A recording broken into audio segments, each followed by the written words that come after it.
All right, everyone. The host of CNN's Believer, who happens to be Islamic, I can't exactly pronounce the name, but Aslan, I believe, is his surname, called Trump a piece of shit on Twitter. Now, are the people at CNN who will rake anyone on social media, stand alone, like independent alt media, they rake them over the coals constantly if they say anything remotely off color. Are they going to disavow their host here and kick him off his show for harassing the president and for saying unkind things? I would think they would want to, because here you have someone who calls Trump a man baby, and says, oh, he goes on these tweet storms, says, harasses people, says weird shit. And then he's doing the same thing on his own Twitter. Did he get, bored of his show? He's like, oh, I'm not making enough money. I hope I get fired from CNN. I'll start a podcast. These days, you probably make more money from such things than you could on the legacy media anyway. There's a lot of people in the world. Now, you don't have to just take your paycheck from some multinational corporation. You can get crowdfunding from people all over the world if you want to. It's no longer... CNN should just fire all of its hosts. So should Fox, MSNBC, all these. They should stop existing altogether. People need to start cutting the cable. Don't read your fucking newspapers and stuff. It's just a bunch of lies. And the only good thing in newspapers now for decades has been the cartoons. And you can see those online too, so why bother? But it's very funny to see someone who supposedly has journalistic integrity, very professional, works for, a top-rated news network, suddenly go crazy on Twitter. And why did he go crazy? Because Trump suggested, oh yeah, these are terrorist attacks. Yeah, we need border defense. We need to preclude the United States from having to deal with an issue like the UK is currently dealing with. Well, I would think that's not being a piece of shit. That's common sense. You can argue all day over whether you think Trump's proposals will stop such things, certainly. On a political and economic basis. You can debate for days and days over whether Trump's specific proposals would do anything. But to just randomly haul off and insult somebody because ma feels, it's just a total hypocrisy when you're calling him out for doing the same thing on Twitter. Now, Trump is not sitting there saying, oh, damn the people of the UK and their leaders are just so inept, horrible people or anything like that. He's saying, yeah, well, the United States will stand with you. We've also got to defend things here because we don't want it happening here.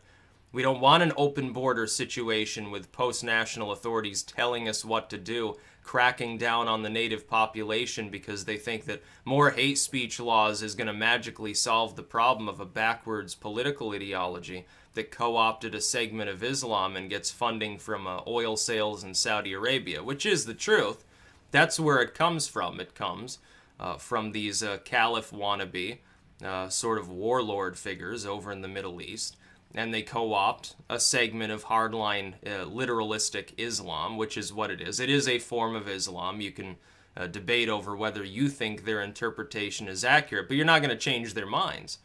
No, the proper solution has nothing to do with, oh, business is normal, keep doing what you're doing. To call somebody a piece of shit for pointing that very specific problem out, I think is rather funny. But this is CNN. Keep in mind this is the same network whose host said, oh, you can't read WikiLeaks material because it's illegal. The same CNN taking marching orders from the Clinton campaign. The same CNN that's little more than a subsidiary of a multinational corporation. People who think that it has any specific loyalty to the United States and is going to tell U.S. citizens things that they need to know to be more strong as a country.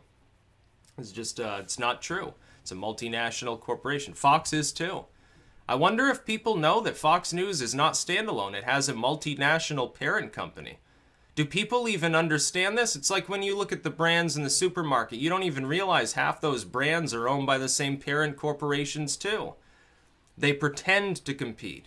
You have fast food restaurant chains, they do the same thing. The same parent company owns two restaurants. They're totally different. They claim to be competing for your appetite, but at the end of the day, it doesn't matter. The profits go to the same parent company. That's the way the corporatist world works. It's the way globalism works. It doesn't really make a lot of sense when people think, oh, they're going to tell me the truth on the cable news. It's on TV, which you used to at one point say, well, I can't trust things that are on TV. A lot of this is fiction. A lot of it's hype and hyperbole. Much of it is spin and bias. That's right, and most people understand this. They'll look at one network or several networks, and they'll correctly say that that's the case. They're very accurate in gauging that network. It's like someone on the left is typically, they look at Fox. They say, oh, well, you know, Fox is dishonest. It's F-A-U-X, not F-O-X. Ha, ha, ha. Yeah, you're right. And somebody on the right, they look at MSNBC or maybe CNN, they say the same thing. Oh, he's liberals, all bias and, you know, inaccurate reporting. Yeah, that's true. The truth is you're both right about the other person's networks. They're all lying to you. As for Reza Aslan, or whatever his name is, I hope that I'm going to get to see Anderson Cooper say, oh, I disavow this statement. We disagree deeply with Trump, but we don't think he's a piece of shit or something. That'd be surreal. But I don't think that they will.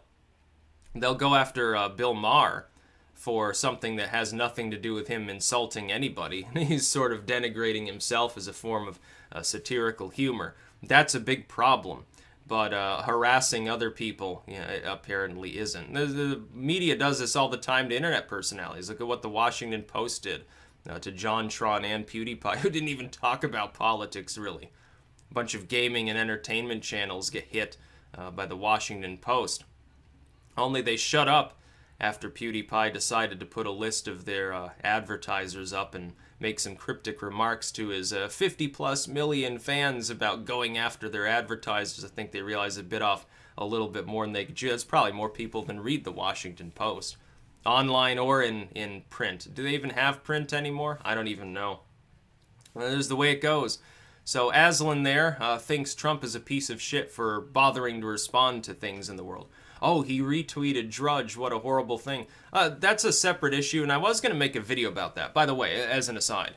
There's no reason to. The Drudge largely just has links to other people's news articles, like from AOL or MSN or Yahoo or whatever.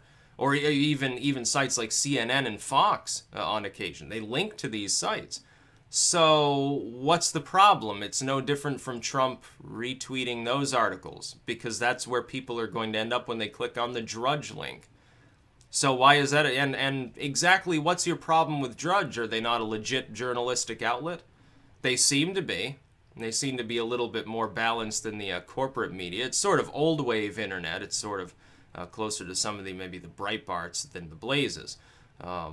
But you know, it's better than the alternative. The alternative is to turn on your TV and zone out like a zombie and just passively absorb the propaganda.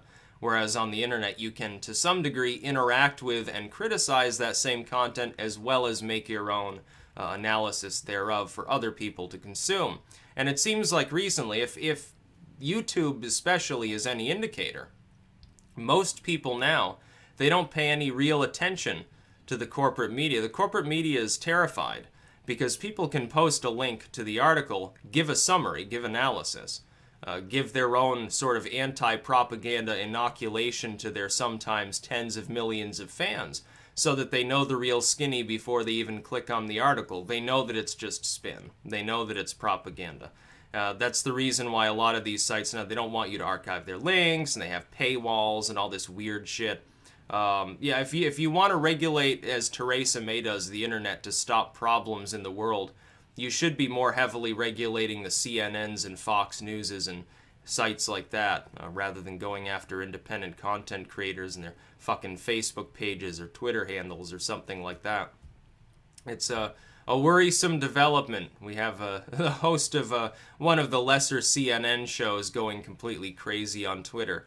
I guess his journalistic integrity went out the window there for a minute while he tweeted out incoherently. That's about all. Peace out.